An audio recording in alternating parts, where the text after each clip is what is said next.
સાહેબ આલિયો સાહેબ તમારું પાકીટ પડી ગયું હતું.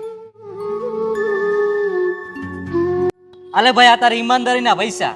અરે ના ના સાહેબ, મારો ધંધો ભલે નાનો હે પણ ઈમાનદારી બહુ મોટી. અરે એમાં શું થઈ ગયું, રાખને. અરે સાહેબ, આજ માર્કેટમાં આ લારીની જગ્યાએ મારી મોટી દુકાન હતી, પણ મારા પરિવારમાં એક બીમારી આવી. એ દવાખાનાના કારણે મારી બધી જ મૂડી ખર્ચાઈ ગઈ અને મારો ધંધો નાનો થઈ ગયો. મને તારી આ મહેનત અને ઈમાનદારી જોઈને સારું લાગ્યું. મને પણ કાંઈક સહયોગ કરવાનો મોકો આપ. હાલે અમારું વિઝિટિંગ કાર્ડ. અમારી કંપની DS કંપની તમારા જેવા મહેનતુ અને પ્રામાણિક લોકોના ધંધા વધારવા માટે